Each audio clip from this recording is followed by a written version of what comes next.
자, 오늘은 에스겔서 40장을 읽었습니다.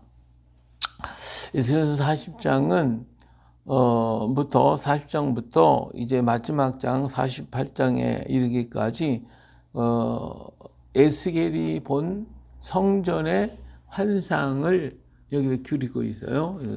에스겔이 본 성전의 모습, 이 성전은 이스라엘 민족이 이제 돌아가서 세월, 지금 포로로 잡혀가 있는 이스라엘 민족이 정말 소망도 없고 꿈도 없고 정말 절망 가운데 있잖아요. 이렇게 있는데 돌아갈 날이 올 것이다. 예레미야 선지자가 70년 후에 돌아간다고 했기 때문에 그거 하나를 지금 의지하는데 그걸 갖다 제대로 지금 인식하고 있는 사람이 얼마나 되는지 모르겠어요. 근데 이들에게 꿈과 소망을 주는 이들의 꿈이 뭐예요? 성전이에요. 성전. 아니, 성전이 새롭게 지어지고 그 성전을 중심으로 하나님께 예배드리는 것이 최고의 꿈이란 말이에요. 그래서 이 꿈에 대한 환상을 보여주고 있습니다. 자, 언제 그랬냐? 40장에 보니까 1절에 내가 우리가 사로잡힌 지 25째 해, 그러니까 25년이 됐어요.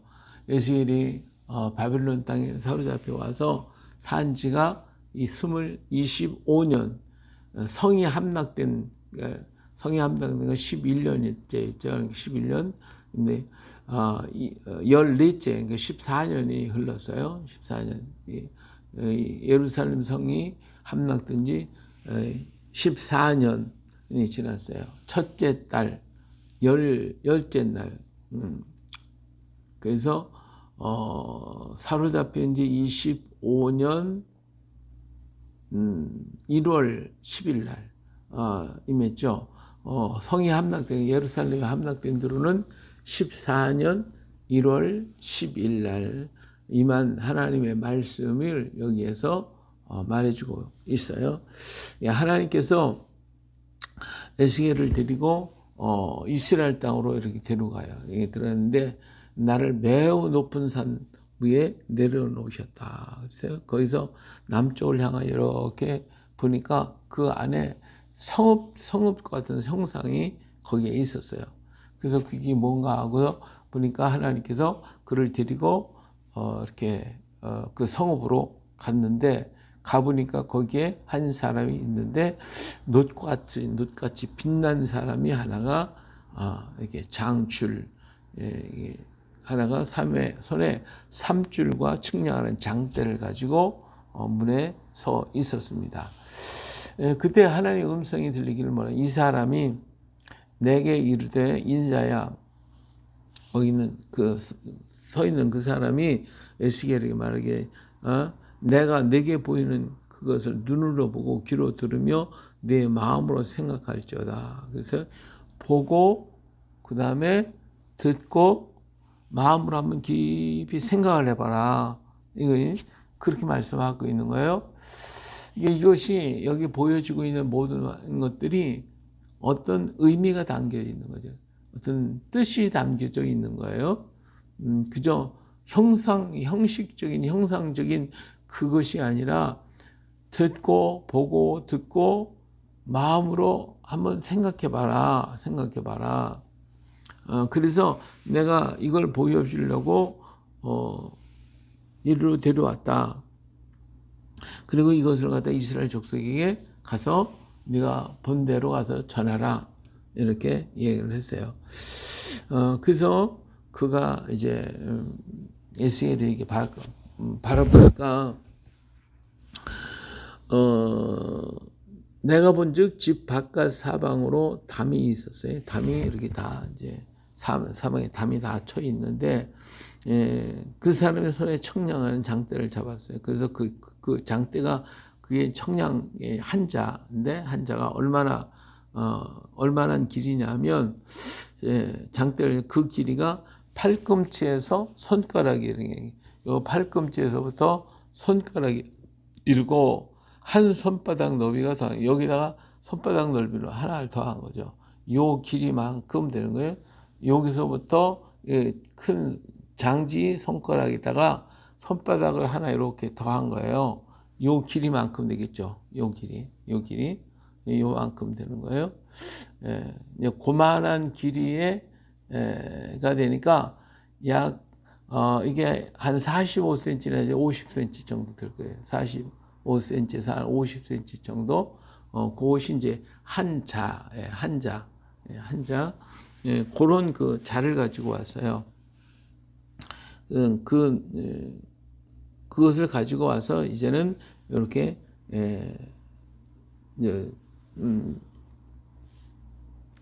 되는 거예요. 그래서 보통 이 손바닥 넓이를 전부 다 해서 짧게는 약 46cm에서 크게는 52cm 이렇게 된다고 그래요.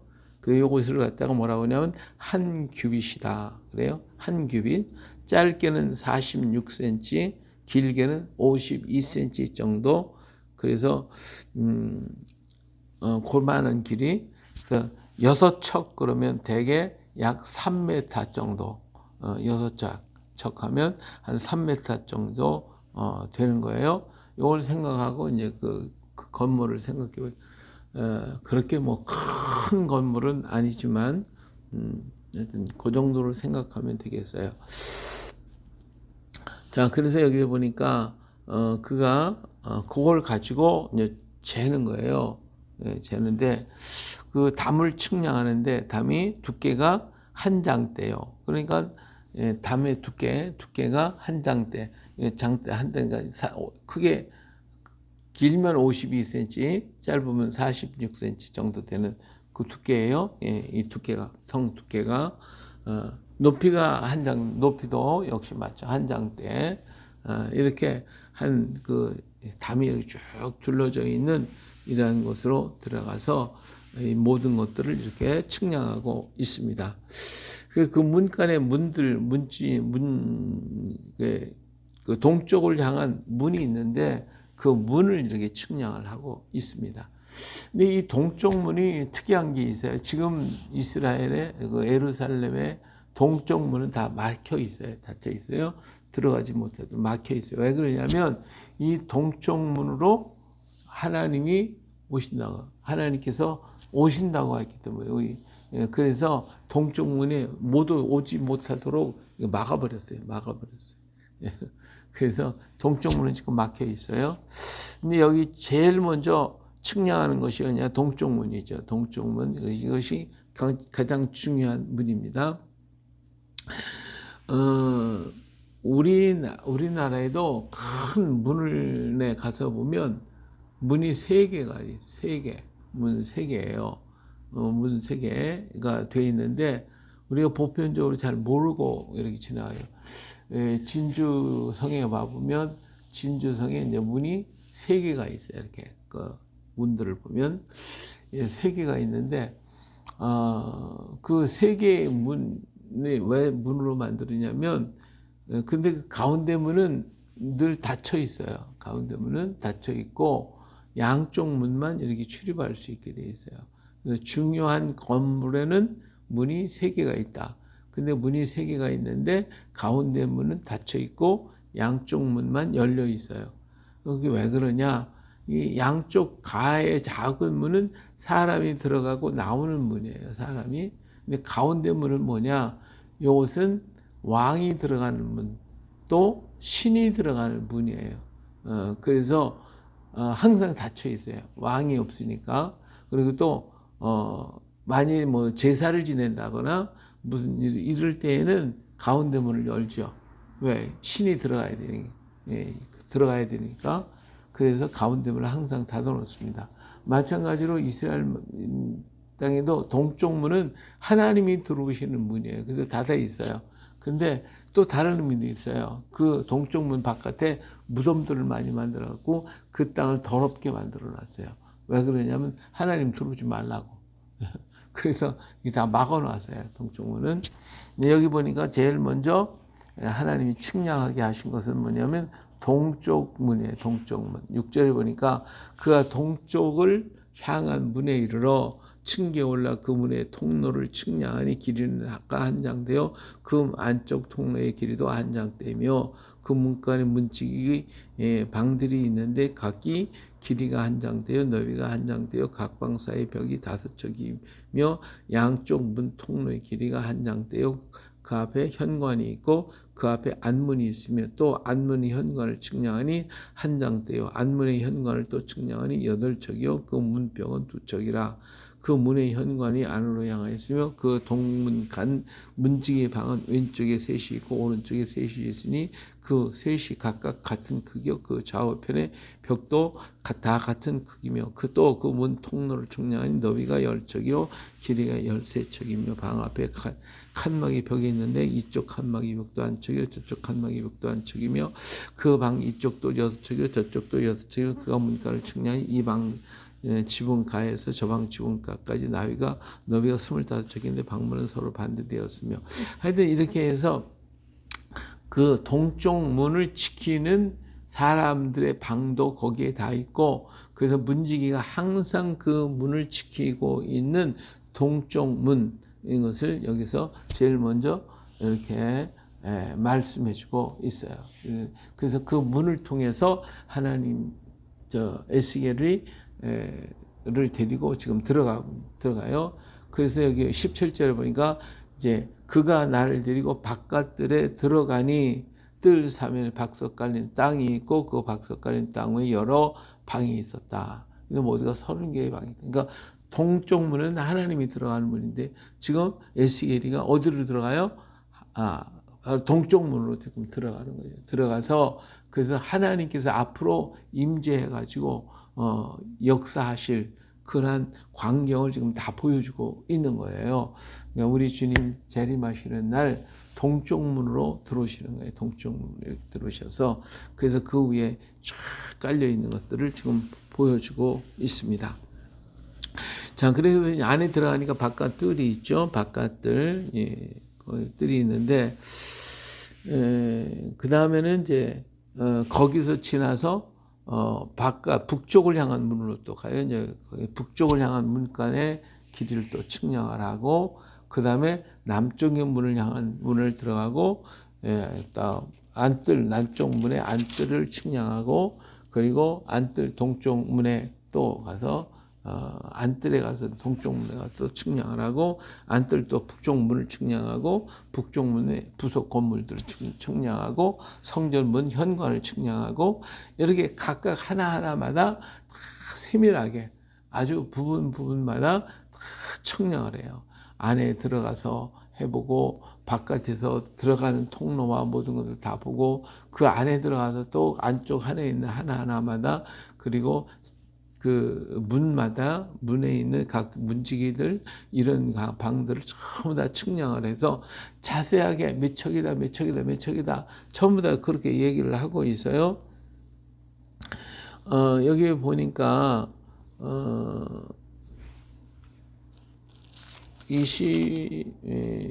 28절에 표현이 있죠. 그가 나를 들고 그 난문을 통하여 안쪽에 안뜰에 들어 그 난문 너비가 측량하니 크기가 길이가 50척 너비가 25척이며 그 문지기 방과 벽과 현관도 모두 측량한 것과 같고 그 문간과 현관 좌우에 창이 있으며 그 사방의 현관의 길이가 25척이요 너비가 5척이며 현관 바깥들로 향하여 그 문 벽 위에 종려나무를 새겼으며 그 문간으로 올라가는 8층계가 있더라.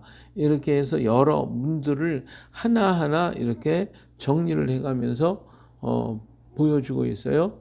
근데 문들이요 이렇게 쭉 기록하고 있는데 이 문들 하나하나가 다 같으면서도 하나의 정리가 되어 있는 모습, 아주 정열적으로 이렇게 다 정렬하게 있는 문을 볼 수가 있습니다. 그래서 이제 문이 전체가 몇 개냐면 성전 바깥들의 세 문, 그리고 안뜰로 들어가는 세 문, 희생제사를 드리는 성전과 기구들, 제사장들을 위한 방, 그리고 성전 현관과 두 기둥, 이런 것들이 지금 하나하나 이렇게 정리를 해서 여기서 보여주고 있어요. 예, 이런 문들, 거기도 역시 우리도 문이 3개 있은 우리나라에도 있는 것처럼 이 성전, 앞으로 지어질 성전도 문이 3개가 있어가지고 그 모습을 보여주기. 이 하나님은 이 3이라는 숫자가 삼위일체 하나님을 나타내게 되고 성부, 성자, 성령 3의 역사를 보여주고 있기 때문에 문도 그렇게 3개인 것을 볼 수가 있어요. 이렇게 하나님께서 하나하나 다 만들어주는 이유가 뭐냐? 이 만들어지는 이유는 다른 게 아니에요. 이스라엘 민족이 지금 절망 가운데 있잖아요. 실망과 절망과 낙심 속에 있단 말이에요. 이런 낙심하고 있는 그들에게 꿈을 보여주는 거예요. 환상을 보여주고 꿈을 보여서 이제 우리가 이렇게 화려하고 아름다운 성전을 기다리고 그 성전이 지어질 것이다 하는 것을 보여주고 있습니다. 그래서 지금 실망하고 낙심하는 그 바벨론에 잡혀가 있는 사람들에게 꿈을 심어주고 용기를 주고 힘을 줘서 이곳에서 실망하거나 낙심하지 말고 새롭게 걸어갈 것을 얘기해주고 있는 거예요. 그렇기 때문에 이게 뭐 이렇게 간단하게 얘기할 수도 있는데 그렇지 않고 하나하나마다 문 하나 그리고 방 하나 이것까지도 뭐 길이가 얼마나 되고 넓이가 얼마나 되고 창이 있고 이런 것들 자세하게 얘기하는 것은 이걸 항상 머릿속에 그림을 그리듯이 그려가지고 이 꿈을 가지고 환상을 가지고 가라는 거예요. 자, 오늘 우리 성도들은 뭐예요? 하늘나라의 환상과 꿈을 가지고 있잖아요. 그렇죠? 그렇기 때문에 어려움과 시련을 당할 때도 그 하늘나라의 환상을 바라보며 그 땅을 바라보고 걸어가고 있는 거예요. 그래서 낙심하거나 실망하지 않는단 말이에요. 가장 귀중한 것은 그런 모든 환상을 우리 사람들은 어떤 환상에게 뭐 실체적으로 보여지는 예를 들면 하늘나라면 황금 보석에 깔려 있고 생명수 강가가 있고 생명과가 있고 이 전부 다 하나님의 환상 속에 꿈을 그리도록 만들었잖아요. 근데 그것이 오늘 우리에게 과연 중요한 거냐? 그보다 그 위에 중요한 게 우리가 하나님 나라에 가서 황금보석 깔린 곳에 있고 생명과 생명수 강가가 있고 그게 중요하겠어요? 거기 가서 뭐 먹고 마시고 뭐 그러겠어요? 그거보다 더 중요한 것은 뭐냐? 하나님의 절대적인 사랑 속에 있다는 거. 그게 더 중요한 거거든요. 그렇죠? 근데 그것만 얘기해 주면 잘 이해가 안 돼. 이해가 안 돼. 우리 인간은 육적인 것, 속성을 가지고 있어서 어떤 실체적이고 보여주고 만져지는 게 필요한 거예요. 그렇기 때문에 생명수 강이 있고 황금 보석 꾸민 집이 있고 이런 것들을 보여줄 때에 우리가 그런 것이 아름답구나 인정을 하지. 하나님은 사랑이십니다. 사랑 안에 거합니다. 이게 도대체 잘 이해가 안 되는 거예요. 그렇죠? 그래서 제가 겪었던 하나님의 나라는 뭐 황금보석 꾸민 거 그게 뭐 중요한 게 아니고 하나님의 사랑에 이렇게 품에 안겨 있는 거예요. 하나님의 사랑에. 근데 그 사랑이 절대적인 사랑이에요. 그렇기 때문에 이 사랑 안에 시간이 존재하지 않아요. 그래서 영원한 거야. 예, 그게 하늘나라예요. 근데 이렇게 얘기해 주면 잘 이해가 안 되는 거예요. 근데 황금 보석에 꾸며 있고 황금길이 있고 생명수 강가가 있고 12과일 나무가 있고 그러면 참 그 나라 정말 멋있는 나라인데 이렇게 얘기하고 생각하는 것처럼 하나님이 또 이스라엘 민족을 끌고 가나안 땅에 들어올 때 젖과 꿀이 흐르는 땅이다 하고 막 얘기하시니까 그 환상에 젖어가고 가잖아요. 마찬가지로 에스겔에게 지금 포로에 잡혀있는 낙심하는 그들에게 하나님의 나라에 대해서 아주 자세하게 하나하나 그들이 돌아갈 나라에 세워질 성전의 모습들을 하나하나 상상하고 그림을 그리시 보고 꿈을 가지고 살아라고 이렇게 얘기해주고 있는 거예요. 그래서 에스겔에게 한 얘기가 그거잖아요. 내가 눈으로 보고 4절에 그것에 눈으로 보고 귀로 들으며 내 마음으로 생각할지어다. 마음으로 한번 생각해봐라. 이렇게 말씀을 해주시고 계시는 것입니다. 오늘도 이런 환상과 꿈을 가지고 정말 그 안에 하나님 안에 못 이룰 게 어디 있겠어요.